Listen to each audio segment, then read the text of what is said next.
Hi hello friends, welcome back to my YouTube channel. So ಇವತ್ತಿನ log ನಾನು ಬಸ್ಸಿಂದ start ಮಾಡ್ತಾ ಇದ್ದೀನಿ. ಸೊ ಸಿಕ್ಕಾಪಟ್ಟೆ ಬೇಜಾರಾಗಿತ್ತು. ಇವತ್ತಿನ ದಿನ ಈ ಥರ ಇರುತ್ತೆ ಅಂತ ನಾನು ಕನಸಲ್ಲೂ ಅಂದ್ಕೊಂಡಿರಲಿಲ್ಲ. ಸೊ ಯಾಕಂದ್ರೆ ಮ್ಯಾರೇಜ್ ಆ್ಯನಿವರ್ಸರಿ ಇವತ್ತು ನಮ್ಮದು. ಸೊ ತುಂಬಾ ಬೇಜಾರಾಗಿತ್ತು. ನಾನು ಈ ಲಾಗ್ನ ಬಸ್ಸಲ್ಲಿ ಸ್ಟಾರ್ಟ್ ಮಾಡ್ತಾ ಇದ್ದೀನಿ. ಎಲ್ಲಿಗೆ ಹೋಗ್ತಾ ಇದ್ದೀವಿ ಅಂದರೆ ನಾವು ಒಂದು ಸ್ವಲ್ಪ ಕೆಲಸ ಇತ್ತು, ಹಾಸನ್ಗೆ ಹೋಗಬೇಕಾಗಿತ್ತು. ಸೊ ನಿನ್ನೆ ಲಾಗ್ ನೋಡಿರ್ತೀರ, ನಾವು ಅರಸೀಕೆರೆಗೆ ಬಂದಿದ್ದೀವಿ. ಯಾರೆಲ್ಲ ನಿನ್ನೆ ಲಾಗ್ ನೋಡಿಲ್ಲ, ಸೊ ಬೇಗ ಹೋಗಿ ನಿನ್ನೆ ಲಾಗ್ ನೋಡಿ. ಸೊ ನಾನು ಅರಸೀಕೆರೆಯಲ್ಲಿದ್ದೀವಿ, ಅರಸೀಕೆರೆಗೆ ಬಂದಿದ್ವಿ. ಸೊ ಒಂದು ಸ್ವಲ್ಪ ಆಫೀಸ್ ಯಾವುದೋ ಒಂದು ವರ್ಕ್ ಕೆಲಸದ ಮೇಲೆ ನಾವು ಹಾಸನ್ಗೆ ಹೋಗಬೇಕಾಗಿತ್ತು. ಸೊ ಅರ್ಜೆಂಟ್ ಇರೋದ್ರಿಂದ ನಾವು ಹಾಸನಿಗೆ ಬಸ್ಸಲ್ಲೇ ಹೊರಟ್ವಿ. ನಾನು ಮಾರ್ನಿಂಗಿಂದನೇ ಲಾಗ್ ಸ್ಟಾರ್ಟ್ ಮಾಡಬೇಕಾಗಿತ್ತು. ಸೊ ತುಂಬ ಬೇಜಾರಾಗಿದ್ದರಿಂದ ನಾನು ಲಾಗ್ ಸ್ಟಾರ್ಟ್ ಮಾಡಿರಲಿಲ್ಲ. ಸೊ ಆನ್ ದ ವೇ ನಾವು ಹೋಗ್ತಾನೆ ಲಾಗ್ ಸ್ಟಾರ್ಟ್ ಮಾಡೋಣ ಅಂತ ಲಾಗ್ ಸ್ಟಾರ್ಟ್ ಮಾಡಿದ್ದೀನಿ. ಸೊ ಸಿಕ್ಕಾಬಟ್ಟೆ ಮಳೆ, ಅದರಲ್ಲೂ ಈ ವರ್ಸ್ಟ್ ದಿನ, ನನ್ನ ಆ್ಯನಿವರ್ಸರಿ ದಿನ ಈ ಥರ ಇರುತ್ತೆ ದಿನ ಅಂತ ಅಂದ್ಕೊಂಡಿರಲಿಲ್ಲ.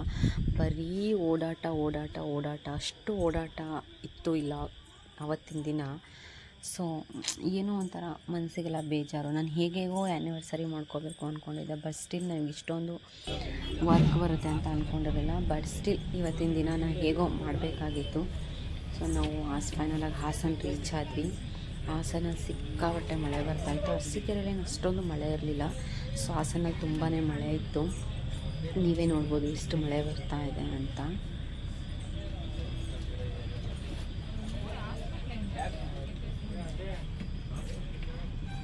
ಸೊ ಅದಾದಮೇಲೆ ನಾವು ಬಸ್ ಇಳಿದು ನಾವು ಯಾವ ಜಾಗಕ್ಕೆ ಹೋಗಬೇಕಾಗಿತ್ತು, ಒಂದು ಆಫೀಸ್ಗೆ ಹೋಗಬೇಕಾಗಿತ್ತು. ನಾವು ಆಫೀಸ್ನ ಹುಡ್ಕೊಂಡು ಹೊರಟ್ವಿ. ನನಗೆ ಅಡ್ರೆಸ್ ಗೊತ್ತಿರಲಿಲ್ಲ. ಸೊ ನಮ್ಮ ಮನೆಯವ್ರಿಗೆ ಗೊತ್ತಿತ್ತು.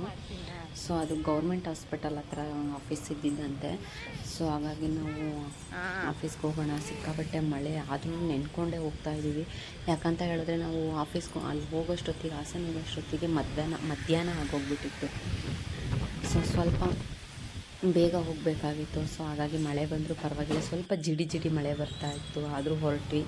ನಮ್ಮ ಹಾಸನ ಹಾಸ್ಪಿಟಲ್ ಎಷ್ಟು ದೊಡ್ಡದಾಗಿದೆ ಅಲ್ವಾ, ಸಿಕ್ಕಾಪಟ್ಟೆ ಚೆನ್ನಾಗಿದೆ. ನಾನು ಹಾಸನ ಹಾಸ್ಪಿಟಲ್ಗೆ ಹೋಗೇ ಇಲ್ಲ. ಸೊ ಹಾಸ್ಪಿಟಲ್ ಮುಂದೆನೇ ಅದು ಆಫೀಸ್ ಇದ್ದಿದ್ದು. ಸೊ ಹಾಗಾಗಿ ನಾವು ಆಫೀಸ್ ಕಡೆ ಹೊರಟ್ವಿ. ನನಗೂ ಆ ಆಫೀಸ್ ಗೊತ್ತಿರಲಿಲ್ಲ. ಸೊ ಆದ್ರೂ ಇವ್ರಿಗೆ ಕೇಳ್ಕೊಂಡು ನಾವು ಆಫೀಸಿಗೆ ಹೊರಟ್ವಿ. ತುಂಬ ಮಳೆ ಬೇರೆ. ಸೊ ನಾವಿದ್ದರೆ ಹೇಗೋ ನಡೆದೋಗ್ಬಿಡುತ್ತೆ, ಪಾಪು ಬೇರೆ ಇದ್ದ ಅಲ್ವಾ, ಅದೇ ಭಯ ನಮಗೆ. ಹಾಗೂ ಹೀಗೋ ಮಾಡಿ ಫೈನಲಾಗಿ ನಾವು ಆಫೀಸ್ನ ಹುಡ್ಕಿದ್ವಿ. ಸೊ ಅಲ್ಲಿ ಒಳಗೊಬ್ಬರು ಮೇಡಮ್ ಕೂತಿದ್ದಾರೆ, ಅವ್ರಿಗೆ ಒಂದು ಫಾರ್ಮ್ ಕೊಡಬೇಕಾಗಿತ್ತು.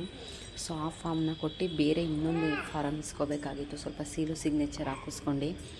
ಅದಕ್ಕೆ ಹೋಗಿ ಮಾತಾಡಿದ್ವಿ ಅವ್ರ ಹತ್ರ. ಸೊ ಇನ್ನೊಂದು ಸ್ವಲ್ಪ ಹೊತ್ತು ವೆಯ್ಟ್ ಮಾಡಬೇಕಾಗತ್ತೆ, ನೀವು ಒಂದು ಹಾಫ್ ಆನ್ ಅವರ್ ವೆಯ್ಟ್ ಮಾಡಿ, ಆದರೆ ಕೊಡ್ತೀನಿ ಅಂತ ಹೇಳಿದ್ರು. ಸ್ವಲ್ಪ ಬೇಜಾರಾಯಿತು. ಸೊ ಕೊಟ್ಟರೆ ಸಾಕಪ್ಪ ಹೇಗಾದರೂ ಅಂತ ವೆಯ್ಟ್ ಮಾಡ್ಕೊಂಡು ಕೂತ್ಕೊಂಡ್ವಿ.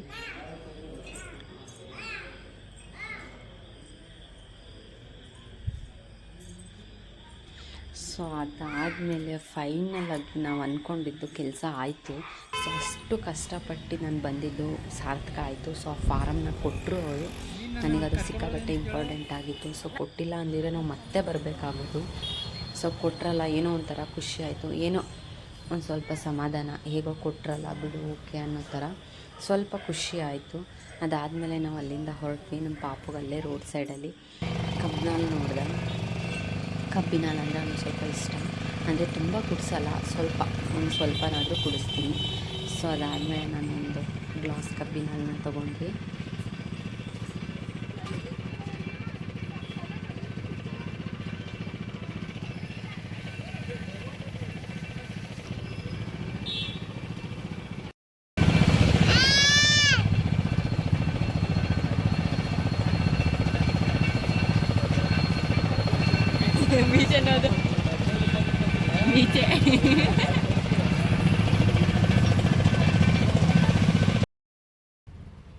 ಸೊ ಫೈನಲಾಗಿ ಅಲ್ಲಿಂದ ಕಬ್ಬಿನಾಲನ್ನ ಕುಡ್ದು ನಾವು ಬಸ್ ಸ್ಟಾಪ್ಗೆ ಹೋಗಬೇಕಾಗಿತ್ತು. ಸೊ ಬಂದು ಕೆಲಸ ಆಯಿತು ಅಲ್ವಾ, ಬಸ್ ಸ್ಟಾಪ್ಗೆ ಹೋಗಬೇಕಾಗಿತ್ತು. ಬಸ್ ಸ್ಟಾಪ್ ಇಲ್ಲಿಂದ ಒಂದು 3 ಕಿಲೋಮೀಟರ್ಸ್ ಇದೆ ಅಂದರು ನಮ್ಮ ಮನೆಯವರು. ಸೊ ಅದಾದಮೇಲೆ ನಾವು ಮಳೆ ಬರ್ತಾ ಇರೋದನ್ನ ನಡ್ಕೊಂಡು ಹೋಗೋಕ್ಕಾಗಲ್ಲ ಅಂತ ಆಟೋನ ಮಾಡ್ಕೊಂಡು ಹೊರಟ್ವಿ. ಅಲ್ಲಿಂದ ಅಷ್ಟು ದೂರಕ್ಕೆ ಹೋಗೋಕ್ಕೇ 100 ರುಪೀಸ್ ಏನೋ ತೊಗೊಂಡ್ರು. ತುಂಬ ಬೇಜಾರಾಯಿತು. ಸೊ ಸಿಕ್ಕಾಬಟ್ಟೆ ಹತ್ರನೇ ಇತ್ತು ಬಸ್ ಸ್ಟಾಪ್ ನಮಗೆ. ಆದ್ರೂ ಏನು ಮಾಡೋದು, ಮಳೆ ಬರ್ತಾ ಇರೋ ಕಾರಣದಿಂದ ನಾವು ಆಟೋದಲ್ಲಿ ಹೋಗಲೇಬೇಕು. ನಾನು ನಮ್ಮ ಮನೆಯವರು ಆಗಿದ್ದರೆ ಹೇಗೋ ನಡ್ಕೊಂಡು ಹೋಗ್ಬಿಡ್ತಿದ್ವಿ. ಸೊ ಪಾಪು ಇದ್ದಾನೆ ಅಲ್ವಾ, ಆಮೇಲೆ ಸುಮ್ಮನೆ ನಾವು ₹100 ಮುಖ ನೋಡ್ಕೊಂಡೋಗಿ ಮಗುಗೆ ಶೀತ ಆದರೆ ನಮಗೇನೆ ತೊಂದರೆ. ಅದಕ್ಕೇ ನಾವು ಇನ್ನು ನಡ್ಕೊಂಡು ಹೋಗೋದು ಬೇಡ, ಏನೂ ಬೇಡ, ಪರವಾಗಿಲ್ಲ ನಡಿ ಅಂದರು ನಮ್ಮ ಮನೆಯವರು. ಸೊ ಅದಕ್ಕೆ ನಾವು ಆಟೋ ಮಾಡ್ಕೊಂಡು ಹೋದ್ವಿ. ಫೈನಲಾಗಿ ನಾವು ಬಸ್ ಸ್ಟಾಪ್ನ ರೀಚ್ ಆದ್ವಿ.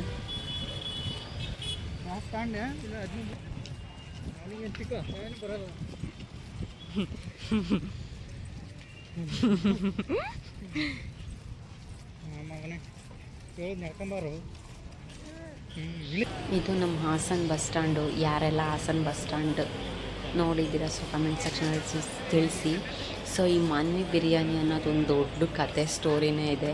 ಸೊ ₹50 ಮಾನ್ವಿ ಬಿರಿಯಾನಿ ಅಂತ ಹಾಕಿದ್ದಾರೆ. ಬಟ್ ಸ್ಟಿಲ್ ಅಲ್ಲಿ ಕೊಡೋ ಟೊಮೊಟೊ ಬಾತು ಚಿಕನ್ ಗ್ರೇವಿ ಮಾಡಿಟ್ಕೊಂಡಿರ್ತಾರೆ. ಸೊ ಪಕ್ಕದಲ್ಲಿ ಚಿಕನ್ ಗ್ರೇವಿ ಹಾಕ್ತಾರೆ. ಅಯ್ಯೋ ನನಗಂತೂ ತುಂಬ ಬೇಜಾರಾಯಿತು. ಅದಾದಮೇಲೆ ನಾನು ರೆಗ್ಯುಲರಾಗಿ ಇಲ್ಲಿಗೆ ಬಂದಾಗೆಲ್ಲ ಪಾನಿಪುರಿನ ಮಿಸ್ ಮಾಡದೆ ತಿಂತೀನಿ. ಸೊ ಪಾನಿಪುರಿನೂ ತಿಂತೀನಿ ಮತ್ತು ಗೋಬಿನೂ ತಿಂತೀನಿ. ಸೊ ಅಲ್ಲಿ ಗೋಬಿ ಇರಲಿಲ್ಲ, ಹಾಗಾಗಿ ಪಾನಿಪುರಿ ತಿನ್ಕೊಂಡು ಅಲ್ಲಿಂದ ಹೊರಟ್ವಿ. ನಮ್ಮ ಮನೆಯವರು ಏನೂ ತಿನ್ನಲಿಲ್ಲ. ಸೊ ಬಸ್ಸಿಗೆ ವೆಯ್ಟ್ ಮಾಡ್ತಾಯಿದ್ವಿ. ಅದಾದಮೇಲೆ ಬಸ್ ಬಂತು. ಸೊ ಅದಾದಮೇಲೆ ನನ್ನ ಮೊಬೈಲ್ನ ಆಫ್ ಮಾಡಿಬಿಟ್ಟೆ. ಸಿಕ್ಕಾಬಟ್ಟೆ ಟಯರ್ಡ್ ಆಗ್ತಾಯಿತ್ತು, ತುಂಬ ಬೇಜಾರಾಗ್ತಿತ್ತು. ಸೊ ದಿನ ಪೂರ್ತಿ ಬರೀ ಇಲ್ಲಿ ಓಡಾಡೋದೇ ಆಗೋಯ್ತಲ್ಲ ಅಂತ. ಅದಾದಮೇಲೆ ಅರಸೀಕೆರೆನೂ ರೀಚ್ ಆದ್ವಿ. ನಾನು ಬಸ್ಸಲ್ಲೆಲ್ಲೋ ವೀಡಿಯೋನೇ ಮಾಡೋಕ್ಕಾಗಲಿಲ್ಲ. ಸೊ ಒಂಥರ ಬೇಜಾರಾಗ್ತಿತ್ತು. ಮತ್ತು ಏನು ಹೋಗೋದು ಏನು ಒಂಥರ ಅನ್ನಿಸ್ಬಿಡ್ತಾಯಿತ್ತು, ತಲೆಯಲ್ಲಿ ಏನೇನೋ ಓಡ್ತಾಯಿತ್ತು. ಅದಾದಮೇಲೆ ನಮ್ಮ ಮನೆಯವರು ಆ ಫಾರ್ಮ್ನ ಆಫೀಸಿಗೆ ಕೊಡಬೇಕಾಗಿತ್ತು. ಸೊ ನೀವು ಇಲ್ಲಿ ಕೂತಿರಿ, ನಾನು ಹೋಗಿ ಫಾರಮ್ನ ಕೊಟ್ಟು ಬರ್ತೀನಿ ಅಂತ ನನ್ನನ್ನು ಪಾಪನ ಇಲ್ಲಿ ಕೂರಿಸಿ ಅವ್ರು ಆಫೀಸ್ಗೆ ಹೋದರು ಅದು ಫಾರಮ್ನ ಕೊಟ್ಕೊಡೋಕ್ಕೆ. ಆ ಮಧ್ಯದಲ್ಲಿ ಸ್ವಲ್ಪ ಪ್ಲ್ಯಾನ್ ಆಯಿತು. ನಮ್ಮ ಮನೆಯವರು ತುಂಬ ಬೇಜಾರಾಗಿದೆಯಾ ಅಲ್ವಾ, ಸೊ ಹಿಂಗೇನೆ ದೇವಸ್ಥಾನಕ್ಕೆ ಹೋಗ್ಬಿಡೋಣ, ಸ್ವಲ್ಪ ನಮಗೂ ಆರಾಮ್ ಅನಿಸುತ್ತೆ ಅಂತ ಹೇಳಿ ಆವಾಗಲೇ ಅಲ್ಲಿಂದನೇ ಅಷ್ಟು ಟಯರ್ಡ್ ಆಗಿದ್ರು ಓಕೆ ಪರವಾಗಿಲ್ಲ ಅಂತ ನಾವು ಜೇನ್ಕಲ್ ಸಿದ್ದೇಶ್ವರ ಸ್ವಾಮಿ ಬೆಟ್ಟಕ್ಕೆ ಹೊರಟ್ವಿ. ಸೊ ಆವಾಗ ಏನೋ ಒಂಥರ ಮನಸ್ಸಿಗೆ ಸಮಾಧಾನ. ಬೆಳಗ್ಗೆಯಿಂದನೂ ಏನೋ ಒಂಥರ ಅನಿಸಿತ್ತು. ಬೆಳಗ್ಗೆನೇ ಇತ್ತು, ಯಾವುದೋ ದೇವಸ್ಥಾನಕ್ಕೆ ಹೋಗಿರಲಿಲ್ಲ, ಏನೂ ಇಲ್ಲ, ಏನೋ ಒಂಥರ ಬೇಜಾರಾಗ್ತಿತ್ತು. ಸೊ ಅದಾದಮೇಲೆ ನಮ್ಮ ಮನೆಯವ್ರು ದೇವಸ್ಥಾನಕ್ಕೆ ಹೋಗೋಣ ಅಂತ ಹೇಳಿದ್ಮೇಲೆ ಸಿಕ್ಕಾಬಟ್ಟೆ ಖುಷಿ ಆಯಿತು. ಸೊ ದೇವಸ್ಥಾನಕ್ಕೆ ಹೋದ್ವಿ, ಹಣ್ಣು ಕಾಯಿ ಎಲ್ಲ ಮಾಡಿಸಿ ಸ್ವಲ್ಪ ಹೊತ್ತು ಆರಾಮಾಗಿ ಅಲ್ಲಿ ಕೂತ್ಕೊಂಡ್ವಿ. ಅಲ್ಲಿ ಏನೋ ಒಂಥರ ಸಮಾಧಾನ ಆ ದೇವಸ್ಥಾನಕ್ಕೆ ಹೋದ್ರೇ. ಅದು ಬೆಳಗ್ಗೆನೇ ಮಾಡಬೇಕಾಗಿತ್ತು. ಸೊ ಬೆಳಗ್ಗೆನೇ ಸ್ವಲ್ಪ ಕೆಲಸಗಳು ಟೆನ್ಷನ್ ಇರೋದ್ರಿಂದ ನಮಗೆ ದೇವಸ್ಥಾನಕ್ಕೆ ಹೋಗೋಕ್ಕಾಗಲಿಲ್ಲ. ದೇವ್ರ ದರ್ಶನ ಅಂತೂ ಸೂಪರಾಗಾಯಿತು, ಜನ ಯಾರೂ ಇರಲಿಲ್ಲ. ಸೊ ಹಾಗಾಗಿ ಅವರು ನನ್ನ ವೀಡಿಯೋ ಆಚೆಯಿಂದ ಮಾಡ್ತಿದ್ದೆ ನೋಡಿ, ಪರವಾಗಿಲ್ಲ ಹೋಗಿ ಒಳಗಡೆ ಹೋಗಿ ಅಲ್ಲಿ ತನಕ ಮಾಡ್ಕೊ ಅಂತ ಹೇಳಿದ್ರು. ಸೊ ಬಾಕಿ ಟೈಮಲ್ಲಿ ದೇವಸ್ಥಾನಕ್ಕೆ ಹೋದರೆ ದರ್ಶನ ಮಾಡೋಕ್ಕೆ ತುಂಬಾ ಜನ ಇರ್ತಾರೆ, ಆಗೋದೇ ಇಲ್ಲ. ಸೊ ಅದೊಂದು ನೆಮ್ಮದಿ, ಖುಷಿ ಅನ್ನಿಸ್ತು. ಆವತ್ತಿನ ದಿನದಲ್ಲಿ ಇದೊಂದು ಮೇನ್ ಪಾಯಿಂಟಾಗಿ ಖುಷಿ ಅನ್ನಿಸ್ತು. ಅದೆಲ್ಲ ಆದಮೇಲೆ ಫೋನ್ ಸ್ವಿಚ್ ಆಫ್ ಆಗೋಯ್ತು, ನಾನು ಲಾಗ್ ಮಾಡೋಕ್ಕಾಗಲಿಲ್ಲ. ಸೊ ಬೆಳಗ್ಗೆಯಿಂದ ಬರೀ ಹೊರಗಡೆ ಓಡಾಡಿದ್ದೇ ಆಯ್ತಲ್ಲ. ಸೊ ಅದಾದಮೇಲೆ ಮನೆಗೆ ಬಂದು ನಮ್ಮ ಅಣ್ಣ ಕಾಲ್ ಮಾಡ್ದೆ.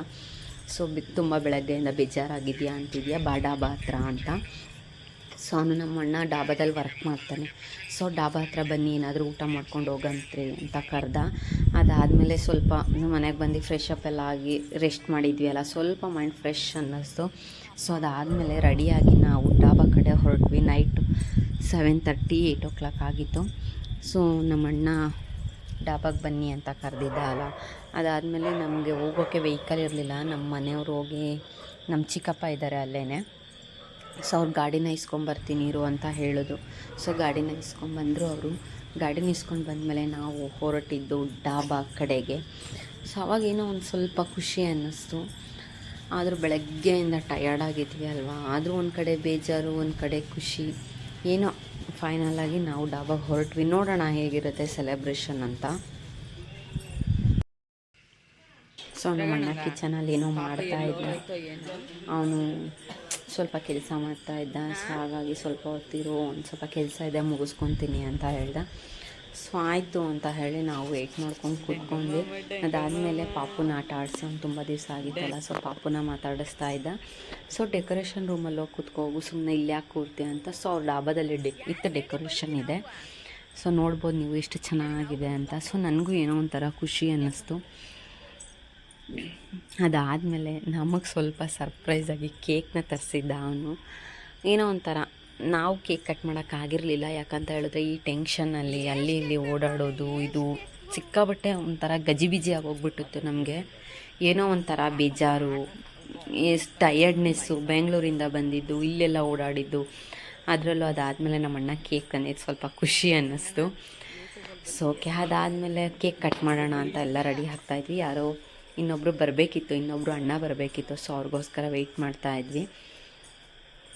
ಓಕೆ, ಅದಾದಮೇಲೆ ಕೇಕ್ನ ಕಟ್ ಮಾಡಿದ್ವಿ. ಆ ಲಾಗ್ನ ಮಾಡೋಕ್ಕಾಗಲಿಲ್ಲ, ಕೇಕ್ ಕಟ್ ಮಾಡಿದ ವೀಡಿಯೋನೇ ಮಾಡೋಕ್ಕಾಗಲಿಲ್ಲ ನನಗೆ.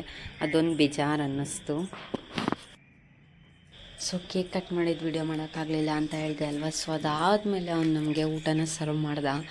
ಈ ಡೇ ಫುಲ್ಲು ಎಷ್ಟು ಟಯರ್ಡ್ ಆಗಿತ್ತು, ಎಷ್ಟು ಬೇಜಾರಾಗಿತ್ತೋ ಅದೆಲ್ಲ ಬೇಜಾರು ಹೊರಟೋಯ್ತು. ಸೊ ಹೊಟ್ಟೆ ತುಂಬ ಊಟ ಮಾಡಿದ್ವಿ, ಕೇಕ್ ಕಟ್ ಮಾಡಿಸ್ತಾ ಏನೋ ಒಂಥರ ಎಂಜಾಯ್ಮೆಂಟ್ ಇತ್ತು, ಚೆನ್ನಾಗಿತ್ತು, ಖುಷಿ ಆಯಿತು ನಮಗೂ. ಅದಾದಮೇಲೆ ಸ್ವಲ್ಪನೇ ತಿಂದಿದ್ದು ನಾವು, ಜಾಸ್ತಿ ತಿನ್ನೋಕ್ಕಾಗಲಿಲ್ಲ, ಸ್ವಲ್ಪ ಎಲ್ಲ ಮನೆಗೆ ಎತ್ಕೊಂಡು ಹೋದ್ವಿ. ಈ ಡೇ ಈ ಥರ ಇತ್ತು. ಯಾರಿಗೆಲ್ಲ ಇಷ್ಟ ಆಯಿತು ಲೈಕ್, ಶೇರ್, ಕಮೆಂಟ್, ಸಬ್ಸ್ಕ್ರೈಬ್ನ ಮಾಡಿ. ಸೊ ದಯವಿಟ್ಟು ನಾನು ಯಾರಾದರೂ ನನ್ನ ಚಾನಲ್ನ ಸಬ್ಸ್ಕ್ರೈಬ್ ಮಾಡಿದೆ ವಿಡಿಯೋ ನೋಡ್ತಾ ಇದ್ದರೆ ದಯವಿಟ್ಟು ಹೋಗಿ ಸಬ್ಸ್ಕ್ರೈಬ್ ಮಾಡ್ಕೊಳ್ಳಿ. Thank you so much guys, keep watching. ಇದೇ ಥರ ನನ್ನ ವಿಡಿಯೋಗೆ ಸಪೋರ್ಟ್ ಮಾಡ್ತಾಯಿರಿ. ಅದಾದಮೇಲೆ ನಾ ಹೊರಟಿದ್ದು ಮನೆ ಕಡೆಗೆ.